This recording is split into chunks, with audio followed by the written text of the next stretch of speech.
How are we going, everyone?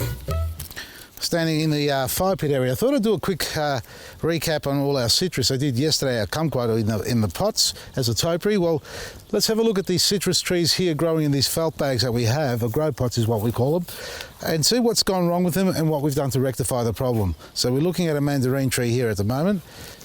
Is it a mandarin? Yes, it is. That's why I didn't recognise the leaf on that. It's a Phore mandarin. Anyway, we've got plenty of new growth. You can see it's nice and green, but down below, you've noticed it already, all the yellowing of those leaves. Now, all this has happened in the past. So what's happened with these plants in these pots is they've been left neglected, which is what I do best. Dehydrated, and the soil ultimately became hydrophobic. So I could water it, nothing would get in, it became quite sandy. And I did start off with, and this is before we brought our own planting mix and compost and all that stuff, but I did start off with somebody else's or another brands of potting mix, and it was pretty average. But anyway, we did add some compost, and look, what I've done since, we've spoken about rabbits. We all know the problems I have with rabbits here. But what I've done since is topped it up with our planting mix and then top dressed it with the mulch on top just to keep it as a blanket and become a food source, and maybe even reduce some of the acidity that can be leaching out if there's any at all in the soil, because when it composts they absorb a lot of those soluble nutrients and balance out the release to the plant. But that's a story for another time. So what we've done. What you need to realise is that these yellow leaves here, they are really not going to green up to the full capacity again, if at all. So what we should do is just prune all these out. So just a quick one here on this tree. Is the tree dying? No, because it's got a lot of new growth, and that's quite an obvious sign there for you. So what's happening with these old leaves? Well, the energy's been redirected to the new growth because we gave it a good feed, started hydrating it well, and kept up the moisture to it. The trees realised that it's got a good food source down below. The microbial activity is starting to activate. Do we need to remove all these old leaves? Well, we do mostly, because they will fall off. Not all of them will come good. Do we need to prune it all back? Well, we do want to stop overlapping. Some of the smaller insignificant branches like this one here, quite clustered, are best to be removed because they're just going to be congested as they start to thicken up. Look, too many little branches and all the yellowing and the dieback, that's just a schmozzle. So just get rid of that. Now the other tree, or the other branch behind it, just here, that's quite tall, got a bit of new growth in the middle there. These aren't to be pruned like an open vase shape completely like you do with a fruit tree, folks, but rather just thinned out so there's no overlapping and rubbing, especially with citrus when they have all those spines or thorns on branches, more so on the lemons and that. But again, these branches will rub because they're dainty, small, and they can get quite congested. So thin out the weak ones. Will you get new leaves on this? Yes, you will. We just clean this up a bit. Or, you know what, I'll just take that off like that. That's it. So we've got plenty of nodes here where they can activate and become new leaves and branches, and we can select from there. As far as the big old yellow leaves, well, the tree can decide on its own if it wants to remove them by dropping them on its own, or if you don't like looking at them and you've got wonderful guests coming over in a big bloody party. Did you invite me? Hey? Who invited me to their party? New Year's party. Think about it. Where will Vasily be? Under his bloody lemon tree, that's where I'm going to be. Anyway, so clean it up, give it a feed if you haven't, give it a light prune, and that's what I've done with this one here. Let's see how the other ones have been going. Well, this one's seen better days, hasn't it? This one I actually purposely left to struggle to the point where it's almost bleached itself, all right? Now, I did feed it only a few days ago, about a week ago, folks. I think about the same time we did the lemon tree prune that we've been trying to activate. And I could say quite confidently, the top leaves, you can see they're slightly darker, not a hell of a lot, but they're holding in colour better than the ones underneath. So we're just going to come back to this one. This is a prime example. We're going to investigate it again later on or revisit it, but this is a prime example of a plant that you need to liquid feed. You can't just put superfood down or any other organic fertiliser. That's a long-term fix. The short-term quick fix is to actually spray our liquid fertiliser like our EcoBush and Liquid Gold half strength over the foliage, because plants absorb approximately, I reckon, about 3 times faster through the foliage, if not more, than they do through the soil. So by hydrating it over the top and watering it in the soil, you get a quicker fix on that. This is another mandarin.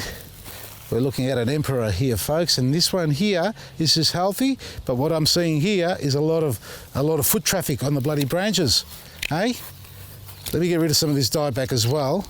we've got a bit of dieback. Look at that, how it just, I think that's just in the citrus trees. When they go through a little bit of stress, they'll shut down certain branches here and there that they think not worthy of keeping. The tree decides on its own to, to stay alive. So obviously this tree's been stressed sometime in its past, but we fixed that. We did the same thing, fertilised, put our compost or planting mix and our mulch over the top. So we just clean this up, and then I'm going to show you something else that's going on, but we need to zoom in on this one. Have a look at that. That's what we call scale. There's soft scale, hard scale, black scale, brown scale, white scale, woolly scale, fluffy scale, bloody, I can't remember the other ones. There's so many of them. And if they're alive, generally decent sized ones. What you see here is the outer house or hood that they sit under. The insect sits underneath that, and they sit there sucking the life out of the tree, the sap out of it. And when there's life in these things, they should sort of pop, and more times than not, they'll bleed out a little bit of liquid that looks like blood. I can't tell here. I think these are a bit small. Can you tell if there's any red blood coming out of that? There is? Yeah, something. Very faint, but the larger ones, the more the colour, the more obvious it is. Now, we've got scale. Fantastic. And what we have on top of that are ants that are farming the scale, and here they are. They're going to the scale, trying to work out. They're off their heads. They're loving it. They're getting a feed. So what they excrete is a honeydew that's obviously full of sugars, and they love that. And that also attracts mildew or black mold, sooty mold, and that's the beginnings of it there. And if you want to learn how to control this, it's pretty much going online and checking out all our videos on how to combat scale and other pests in the garden. It's pretty much a home recipe: olive oil and dishwashing liquid in a litre, just a teaspoon or tablespoon of each. Spray it on and repeat it every 10 days or even soon if you like. Now the thing with scale and sprays like that, even with your liquid feeding, hot days like today, 29 degrees, it doesn't look like it, but we've got an overcast, so the humidity is just bursting. You don't spray. You just don't spray. If you need to spray, you have to wait early in the morning, making sure it's below 20 degrees in temperature, and at least 5 hours before the sun hits them, and scorches the plant, or before it gets to real high temperatures, just for safety. So that's scale control.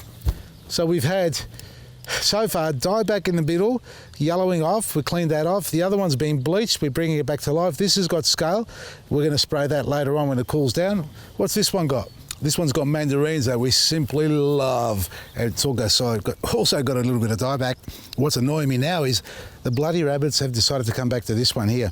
I haven't taped the trunk up on that, but they've come along and taken bites out of the side here, bites over here. Where is it? No, where is it? I saw it here. Bites over here. Get rid of this dieback there. This little branch here, been chewed off already. So what I've got to do is basically protect the branches like I've done in the past. Now what I use is a Biograph tape, which is no glue on it. It's like sticky tape but without the glue.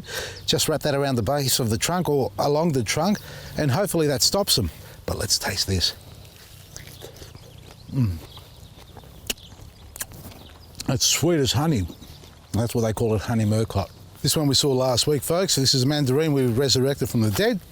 Beautiful. Watch the video if you want to learn more. And the grapefruit has performed perfectly every time. Well, almost perfectly, folks. What we've got here are bunches of grapefruit growing everywhere. We've got a stack of new growth, typical of it. Look at that. It's not going to keep them all, so I'm knocking some of them off already. Yeah, at least a dozen grapefruits on there. If they all stay on there, we're in trouble, folks. So just shake. There you got you. So the other thing I haven't mentioned about the rabbits is one we spoke about. We check the Glad Wrap or the Biograph tape that I'm using, making sure they're not chewing that. But as far as digging in the soil, none of these plants have been dug over since I've done it. It's been about a week. Now, they were coming back here every day or every evening to dig into the roots of these plants. And every morning I'm coming back and backfilling them. What I've noticed, and I've monitored this in the past, is as soon as I put a bit of a manure down, like superfood or even a cow manure or chicken manure, even compost, in fact, like that, but I think more so it's the biostimulant, which is the EcoButch mixed in the mulch, that's got that strong smell of, can I just say it straight out, like shit, it smells really bad. That deters the rabbits. So I'm thinking if you can get some manures around the base that have, all the the nitrogens come out of it, you know, the acids like chook manure, you've got the uric acid is what I'm trying to say, has bleached out of it. You can apply that around the base, and that should work as well for those who've got chook poo and all things like that. But for me, the Eco Butch soaked in the mulch over the top, so far so good. If I have to repeat it every week or fortnight, do a liquid feed. That way you keep hydrating it and keep stimulating that smell, because it's got a stink. And now for the piece of resistance here, folks. This is the lemon tree that's been taking its time. Let's have a close look around the trunk. No bite marks, look at that. It's sweating. Just want mould to grow on there, or, you know, algae, but it's not going to happen really. That's so far okay. Well, that's okay so far. Have a look up here. Now what we have here is new growth coming on. Now what I'm pointing out here, if you can see that, is a bud developing. What we have here, over across here, is another bud developing. There's another bud developing. There's another bud developing over there. Right at the top here, we'll start there if you can see that there. We've got some new leaves about to push through. That's what I've noticed so far, but I didn't mention this one here, the bud developing here. Just above it, what we have are new leaves, the signs of a new growth, so we're going to get a sprout out of there. And I dare say all the ones on this side here will activate as well. So, you know, quietly speaking, I reckon the teamwork that's gone on here with the rabbits and myself, stressing the tree out, has caused it to wake up because it's been too comfortable in the new mix. But what we should do with these buds is knock them off, folks. I've taken these buds off, or I'm taking these buds off, because this one here, still a bit too small to take that one off, but what I noticed there, along with all new buds, oh, there's one right behind here. That looks like leaves. When the bud's large enough, remove it. So this one's still a little bit small, whereas this one was large enough and had separated from the leaves. So take off the buds that are standalone. Let them develop large enough so you can hold them comfortably, and you can either cut them off with little snips or carefully sort of just break it away. It'll be quite safe. So it's alive. It's alive, folks. All right, so what we're going to do here is just keep the hydration going, liquid feed them, and do it on cool days. Otherwise, sit back and enjoy your garden. Check out our website, Vasili'sGarden.com, some great specials every day for you. And Click and Collect is available. Look for your nearest location by going to our Click and Collect tab on our website. Vasili'sGarden.com from me, Vasili Baresi.